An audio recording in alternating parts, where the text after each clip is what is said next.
नमस्कार दोस्तों, स्वागत है आपका यूके ट्रिपल एससी गाइड में। मेरा नाम है आशीष चौटिला और आज इस वीडियो में मैं आपके साथ कंटिन्यू करने जा रहा हूं जो विंसर ईयर बुक है 2023 वार्षिकी। इसमें जो हम प्रश्नोत्तरी 1 कर रहे थे तो इसका पार्ट ए आ चुका था और आज जो है वो है इसका पार्ट बी। तो ये जो वीडियो थी प्रश्नोत्तरी 1 थी, जो ये 2 पार्ट में रहने वाली है, एक आ गया है और ये पार्ट बी है।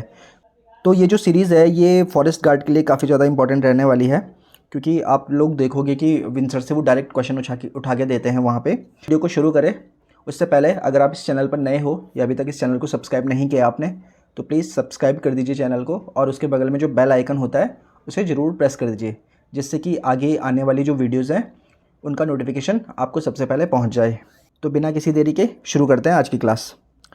तो दोस्तों इसमें जो है 51 क्वेश्चन पिछली वीडियो में हम कर चुके हैं, तो आज हम क्वेश्चन नंबर 52 से स्टार्ट करेंगे। तो क्वेश्चन नंबर 52 है, कुमाऊँ की लक्ष्मीबाई है। तो ऑप्शन ए है जिया रानी, ऑप्शन बी है कमलेंदुमती शाह, ऑप्शन सी है विष्णु देवी और ऑप्शन डी है कर्णावती। तो आपका इसका आंसर हो जाएगा ऑप्शन ए। तो जिया रानी को क्या बोलते हैं? कुमाऊँ की लक्ष्मीबाई बोलते हैं। उसी के साथ अगर गढ़वाल की लक्ष्मीबाई आता है तो गढ़वाल की लक्ष्मीबाई किसको बोलते हैं? तीलू रौतेली को बोलते हैं। ध्यान रखना, कर्णावती को नहीं बोलते हैं, ठीक है। गढ़वाल की लक्ष्मीबाई तीलू रौतेली को बोलते हैं। अगला पॉइंट है, बोरीवाली से बोरी बंदर तक के लेखक कौन है?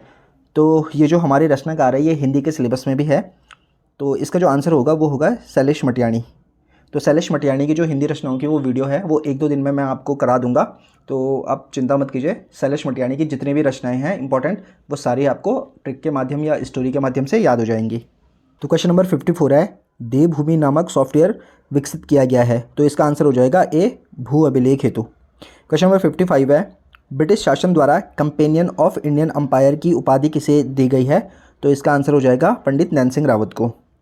अगला क्वेश्चन है, कुमाऊँ की चित्रकला पुस्तक को किसने लिखा है? तो क्वेश्चन नंबर 56 का आंसर हो जाएगा ऑप्शन बी, यशोधर मठपाल। तो यशोधर मठपाल ने क्या लिखा है? कुमाऊँ की चित्रकला। क्वेश्चन नंबर 57 है, बद्रीनाथ स्थित माणा गांव का प्राचीन नाम क्या है? तो इसका नाम है मणिभद्रपुर। नेक्स्ट क्वेश्चन है, आयरन पंथ का विवाह हुआ है। तो ये बताने किसके साथ हुआ है? तो आयरन पंथ, जिनको अल्मोड़ा की बेटी और पाकिस्तान की बहू भी कहा जाता है, तो इनका जो विवाह हुआ है वो हुआ है लियाकत अली खान के साथ। नेक्स्ट क्वेश्चन है,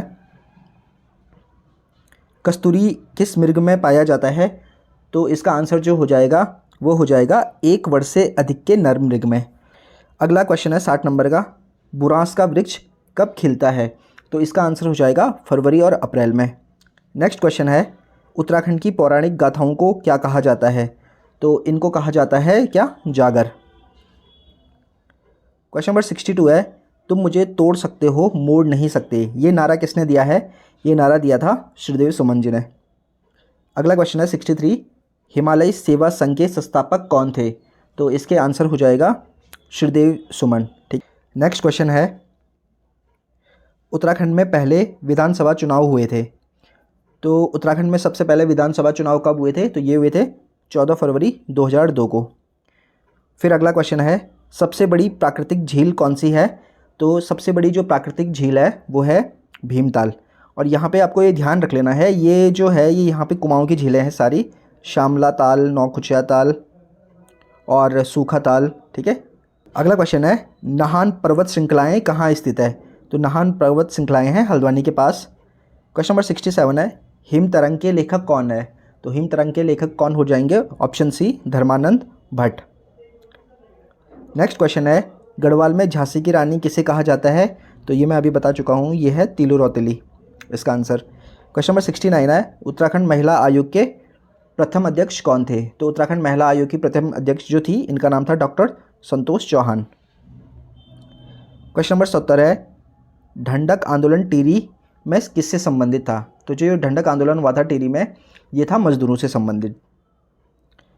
क्वेश्चन नंबर 71 है, उत्तराखंड के स्वराज दल की स्थापना कब हुई थी? तो उत्तराखंड में जो स्वराज दल की स्थापना हुई थी वो हुई थी 1918 में। नेक्स्ट क्वेश्चन है, उत्तराखंड में नमक सुधार समिति की स्थापना कब हुई थी? तो इसकी स्थापना हुई थी 1919 में। क्वेश्चन नंबर 73 है, लाल रंग का वासुकी ताल कहाँ स्थित है? तो इसका आंसर हो जाएगा 73 का रुद्रप्रयाग। वैसे जो ये वासुकी ताल है ये रुद्रप्रयाग और टिहरी दोनों में पाया जाता है, मतलब इसका कुछ भाग रुद्रप्रयाग में आता है और कुछ भाग टिहरी में, लेकिन जो इसका अधिकतर भाग आता है वो आता है आपका कहाँ पे, रुद्रप्रयाग में, और टिहरी में कम भाग आता है, तो इसलिए इसका आंसर यहाँ पे रुद्रप्रयाग होगा। क्वेश्चन नंबर 64 है, गढ़वाल में थड़िया नृत्य, ठीक है, थाड़िया लिखा हुआ है लेकिन थड़िया है ये, गढ़वाल में थड़िया नृत्य होता है, तो ये किस अवसर पर होता है, तो महिला के प्रथम बार मायके आने पर ये थड़िया नृत्य किया जाता है। नेक्स्ट क्वेश्चन है 75, कुमाऊं के ब्राह्मणों द्वारा हल न चलाने की प्रथा को किसने तोड़ा था, तो ये तोड़ा था हरगोविंद पंत ने। बढ़ते हैं अगले क्वेश्चन की तरफ। अगला क्वेश्चन है, सन 1857 में क्रांतिवीर नामक संगठन किसने बनाया था, तो ये बनाया था कालू मेहरा ने, और ये क्वेश्चन बहुत बार रिपीट हो चुका है। नेक्स्ट क्वेश्चन है, पहाड़ी चित्रकला किसकी रचना है, तो इसका आंसर हो जाएगा पहाड़ी चित्रकला किशोरी लाल वैद्य। क्वेश्चन है, उत्तराखंड में एकीकृत ऊन विकास कार्यक्रम कब शुरू किया गया, एकीकृत ऊन विकास कार्यक्रम कब शुरू किया गया, इसका आंसर हो जाएगा 2004। नेक्स्ट क्वेश्चन है, कौन सा दर्रा बागेश्वर और पिथौरागढ़ को जोड़ता है, तो ये सबको पता होगा कि ये कौन सा दर्रा है, ये है ट्रेल पास। नेक्स्ट क्वेश्चन है, उत्तराखंड के चौथे राज्यपाल कौन थे, तो दोस्तों उत्तराखंड के चौथे राज्यपाल कौन थे, ये थी मार्गरेट अल्वा, और मार्गरेट अल्वा जो है वो चौथे राज्यपाल होने के साथ साथ उत्तराखंड की प्रथम महिला राज्यपाल भी थी। अगला क्वेश्चन है 81, राज्य की खेल नीति की घोषणा कब हुई थी सॉरी, तो राज्य की जो खेल नीति है वो घोषित हुई थी 2006 में। नेक्स्ट क्वेश्चन है, इलाचंद्र जोशी थे, तो आपको 4 ऑप्शन दे रखे हैं, आपको इनमें से बताना है कि इलाचंद्र जोशी क्या थे, तो ये थे एक उपन्यासकार। क्वेश्चन नंबर 83 है, सरला बहन का वास्तविक नाम क्या था, तो सरला बहन का वास्तविक नाम था मिस कैथरीन हेलीमन।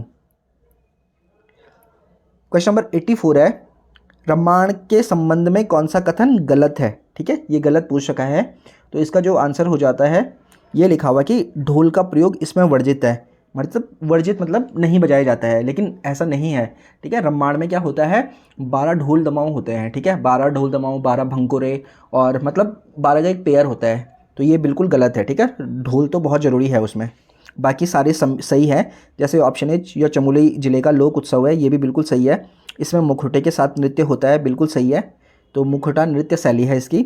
और इसके अलावा जो चौथा ऑप्शन है वो लिखा हुआ है कि यूनेस्को द्वारा इसे विश्व विरासत सूची में शामिल किया गया है, ये भी बिल्कुल सही है, तो आंसर हो जाएगा इसका सी वाला, ठीक है, ध्यान रख लेना, ये इसका आंसर है, ये वाला गलत है। अगला क्वेश्चन है, मौण मेला मछली मारने का पारंपरिक मेला है, ये निम्न में से किस नदी के किनारे लगता है, क्वेश्चन नंबर 85 का आंसर हो जाएगा अलगाड़, ठीक है, और ये क्वेश्चन अभी कनिसाई के पेपर में भी आया था, तो ये लगता है अलगाड़ नदी में। क्वेश्चन नंबर 86 है, एटकिंसन ने गोल्डन वैली किसको कहा था, तो उन्होंने कहा था बागेश्वर को, ठीक है, तो बागेश्वर को क्या बोला जाता है, गोल्डन वैली बोला जाता है। क्वेश्चन नंबर 87 है, हिमालय की ओर बढ़ते क्रम में कौन निम्न में से सही क्रम में है, तो मतलब आपको नीचे से हिमालय की तरफ जाना है और आपको इनका सीक्वेंस लगाना है, ठीक है। तो केदारनाथ ये गलत हो जाएगा क्योंकि केदारनाथ तो बाद में है ना, तो यहाँ पे सबसे पहले दे रखा, फिर है सोनप्रयाग, गौरीकुंड, रामबाड़ा, केदारनाथ, बिल्कुल ये ही आपका सही आंसर है। सबसे पहले सोनप्रयाग आता है, उसके ऊपर गौरीकुंड आता है, उसके बाद रामबाड़ा आता है और उसके बाद लास्ट में केदारनाथ आता है, तो 87 का हो जाएगा आंसर बी। नेक्स्ट क्वेश्चन है, क्वीन हट निम्न में से किस स्थान पर स्थित है, तो जो एक क्वीन हट है ये स्थित है आपका कहाँ पर, वेदनी में, ठीक है। फिर अगला क्वेश्चन है, जो पाथा है वो क्या है, आपको ये बताना है, तो पाथा जो है ये अनाज का द्रव्यमान नापने का पारंपरिक यंत्र है, ठीक है, ध्यान रख लेना, लंबाई भी नहीं होगा, इसमें अनाज को नापते हैं, आपने सुना होगा ना, पाथा होता है एक, ठीक है, पाथा होता है, सेर होता है, हमारे पारंपरिक जो बर्तन या फिर इनको यंत्र बोल सकते हो अनाज नापने के। अगला क्वेश्चन है 90, ये बोल रहा है कि बाग बट्टी क्या है, तो बाग बट्टी क्या है, यह है एक परंपरागत खेल, तो बाग बट्टी एक परंपरागत खेल है, इसका आंसर सी हो जाएगा। नेक्स्ट क्वेश्चन है, केदार काठा के संबंध में गलत है, मतलब असुमेलित मतलब होता है गलत, तो केदार काठा बुग्याल है, बिल्कुल सही है, केदार काठा बुग्याल भी है। दुर्लभ औषधियों पौधों के लिए ही ये प्रसिद्ध है, ये भी बिल्कुल सही है। रुद्रप्रयाग में स्थित है, नहीं ये गलत हो जाएगा, ठीक है, तो इसका आंसर हो जाएगा सी, क्योंकि ये रुद्रप्रयाग में स्थित नहीं है, यहाँ पे वर्ष में लगभग 4 माह वर्षा रहती है, ये भी बिल्कुल सही है। केदारकाठा कहाँ स्थित है, केदारकाठा स्थित है आपके उत्तरकाशी में। बढ़ते हैं अगले क्वेश्चन की तरफ। अगला क्वेश्चन है, 92 वाला, गोविंद बल्लभ पंत हिमालयन पर्यावरण संस्थान कहाँ स्थित है? तो ये आपका हो जाएगा कहाँ पे? कोसी अल्मोड़ा में। तो आंसर हो जाएगा ऑप्शन सी। क्वेश्चन नंबर 93 है, निम्न में से कौन सा त्यौहार धार्मिक भावना से जुड़े होने के साथ साथ हमारे पशु पक्षी प्रेम से संबंधित भी है? तो इसका आंसर जो हो जाएगा वो है घुघुतिया त्यौहार। क्वेश्चन नंबर 94 है, उत्तराखंड में मामूल क्या है? तो मामूल कहीं कहीं इसको मामला भी बोलते हैं, ठीक है। तो किसी किसी बुक में मामला भी लिखा हुआ है, मामूल मामला ये बात एक ही है। तो ये क्या है? ये अपने आप में एक भूमिकर है, ठीक है। तो 94 का हो जाएगा सी। और ये भूमिकर जो टिहरी रियासत थी उसमें लगाया जाता था। और ये मामला जो था, क्वेश्चन नंबर 95 है, निम्न में से कौन सा सही सुमेलित नहीं है? ठीक है। तो ऑप्शन ए है मालन वन्यजीव विहार पौड़ी, ये बिल्कुल सही है। ऑप्शन बी है अस्कोट वन्यजीव विहार पिथौरागढ़, ये भी बिल्कुल सही है। ऑप्शन सी है गोविंद वन्यजीव विहार चमोली, नहीं, गोविंद वन्यजीव विहार कहाँ स्थित है? ये आपका उत्तरकाशी में स्थित है, ठीक है। तो UKI मतलब उत्तरकाशी, ठीक है, उत्तरकाशी में स्थित है। और विंसर वन्यजीव विहार ये अल्मोड़ा, ये भी बिल्कुल सही है। तो आंसर हमारा हो जाएगा सी वाला। अगला क्वेश्चन है, उत्तराखंड के युवाओं को रोजगार देने के लिए 13 मई 2020 को मुख्यमंत्री द्वारा निम्न में से किस पोर्टल को लॉन्च किया गया है? तो इसका आंसर हो जाएगा होप पोर्टल। ये क्वेश्चन पटवारी के पेपर में पूछा गया था, जो एग्ज़ाम हुआ था, हालांकि उसमें आशा दे रखा था। क्वेश्चन नंबर 97 है, कुमाऊं के देवता नामक पुस्तक के लेखक कौन है? तो जो ये पुस्तक है कुमाऊं के देवता, ये आपका लिखी है पद्मा दत्त पंथ ने लिखी है ये। तो इसका आंसर हो जाएगा ऑप्शन ए। अगला क्वेश्चन है, जसपाल राणा का संबंध किससे है? तो जसपाल राणा का संबंध हो जाएगा निशानेबाजी से। तो दोस्तों ये थे जो प्रश्नोत्तरी 1 है उसके 98 क्वेश्चन। तो ये यहाँ पे ख़त्म हो गया है। तो इन क्वेश्चन को एक बार देख लेना, निश्चित ही यहाँ से क्वेश्चन आने के काफ़ी ज़्यादा चांसेस होते हैं। तो दोस्तों बस इस वीडियो में इतना ही, मिलते हैं आपसे अगली वीडियो में, तब तक के लिए नमस्कार।